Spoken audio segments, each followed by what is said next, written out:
Previously on Stride. 3 words to describe Mr. Alex Charles. Inspirational. Disciplined. And loving. I was drinking more or less every day, partying every day. I was at least about 107 kg, like it was just awful.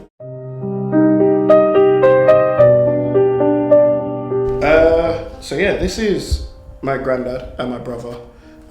This was the last holiday trip I had with him. We were in Portugal, and it was great. It was great. The reason I keep this is because this was the last ticket to a cricket match that I went to with him. It's West Indies versus England's rest of the world in 2018, and yeah, he was like he was my wise old man. He ripped me to shreds. Like, he was brutally honest, but yeah, he was a proper trooper. And in 2022, it all just came crashing down. I went home for like a weekend before Christmas because I was spending Christmas alone due to like work and stuff. And yeah, it was like his health wasn't always the best at that point. And then literally went for a meal with him, went home, and then he just had a heart attack out of nowhere. And I was just like, whoa, like, how has this happened? And that's when it all just hit me. It was like, damn, like, this is now my life that I have to accept that in the space of an hour, it's all just come completely crashing down. And yeah, it took a very long while for me to accept. And it was, I think people don't seem to understand that, like, things like that, it's a very real thing. And it turned me into that person of relying on alcohol, relying on partying, and relying on sort of just doing stuff that would kill my pain temporarily. Because at that point in my life, I was very confused. I was asking myself a lot of questions. I was like, but why have I been stripped of my best friend who I've just seen? Why has this happened? Like, it didn't make sense to me. To this day, I still don't know why. I still will have that missing piece to my puzzle, because it's like, I can never get back the time. And it's like, but it's a case of like, I've always got that question of what if I had one more day? What if I had another week? But it was a case of like, I went into a whole spiral in my head, and then that's where this whole thing of my mental health just completely bucketed, and it just went complete downhill. And then it started to impact my work. I nearly lost my job. I always used to be sort of open with my mental health, but I think that was a point in sort of 2022 to 23 where I didn't speak to anyone about my mental health. No one knew what was happening, and it was worse I've ever been. And it affected so much. It was like, it affected dating, it affected relationships, friendships. I lost so many friends. I was hanging with the wrong people, just partying every day. And it was because I was trying to confine in alcohol and partying to cure a pain that's not gonna cure it. Life is so short, and the way I see it is, I can look back and be sad, but it's like, he wouldn't want me to be sad.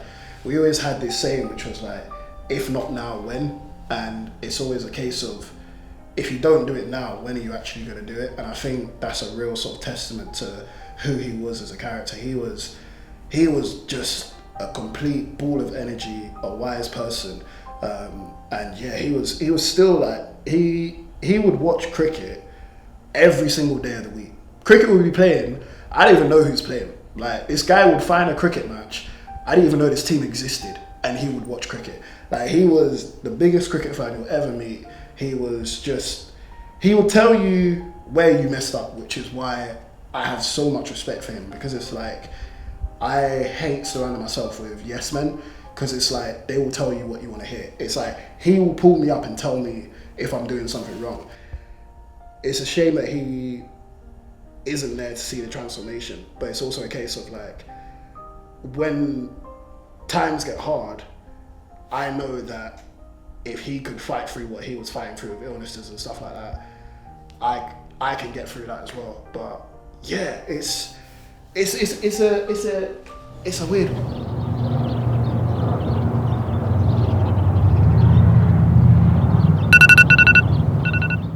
Morning. On the agenda today, we got a 16k long run. My longest run yet. A little bit nervous, but yeah, training's getting serious now, so let's do this. So we've had a little outfit change. Got my running vest on. I think I'm running with 3 gels today. So yeah. It is fucking cold. 12k in, still going strong. Just a little update. I've got 6k left. Yeah, I think the rain's gonna hit. I've got to do a gel because I'm low on energy.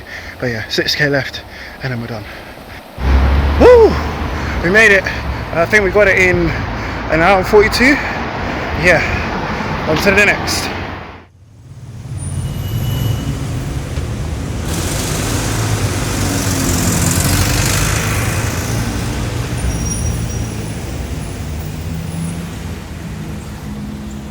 I think it's starting to get a little bit real now. Like, it started off like as, I wouldn't even say a joke. To me, this started off as like, I wanted to challenge myself. But this was the first sort of real week where I got very emotional and I really had to tell myself like, I can do it. Because for me, it was like, running 14k the other day was the hardest thing I've ever done. I'd never run past 10k. So for me, it was like, mentally getting over that 10k hurdle and being like, right, I still got more to do was really hard. But I think getting over that and realizing, okay, right, we can actually do this, I think for me was, yeah, it was hard, but we got there. I'm still kind of nervous because it is quite long. Like 21k is a long way to go, but I'm feeling confident. Today, we're not going to do anything crazy. I'm not going to drop another 14k because my legs will say no. Like, my mind is telling me, yeah, let's do it, but my legs are like, nah, you got to take it easy. So we're just going to do a few sprints and then a nice little jog. Probably clock up about 5k, I reckon. Nothing crazy, nothing like, what's the word I'm looking for? Absurd. I think that's the right word. Nothing absurd. Yeah, if it was like, if I didn't do a long run the other day, I probably would have done one here. But yeah, no, it's a nice track, it's a nice day. I don't think it's going to rain, hopefully not. But yeah, it should be some nice speed work. I've got my trusty little speed shoes on. I saved these for any like speed working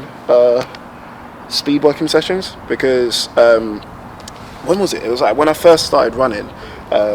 One of my mates, he had told me, you should invest in at least 3 pairs of shoes because you can't run in the same pair of shoes for different disciplines. So it's like, I've got my easy run shoes there, which is just like when I'm just jogging or taking it nice and easy, and then I've got these bad boys, and then I've got my race shoes, because when I'm on these, it's like I need to pick up a little bit of speed, a little pushing, but nothing crazy. And then my race shoes, the speed I can pick up on that is quick. Like, but yeah, no, I'm feeling confident. I think for me, it's like the nerves are starting to kick in because it only hit me this morning that I was like, I literally have about 2 months. It's gonna go quick, like, but we'll do it. We'll get through it.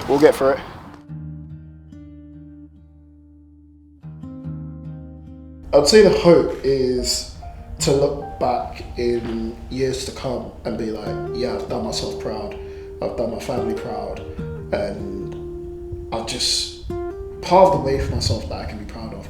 I think the goal is always just to, make myself proud, really sort of push myself and see what I can achieve, and just see how far I can take all of this and just hopefully inspire one person and be like, yeah, this is my story. Hopefully maybe you can relate to maybe one part of it and just see that you can do the impossible. You can really sort of change your life around if you really wanted to.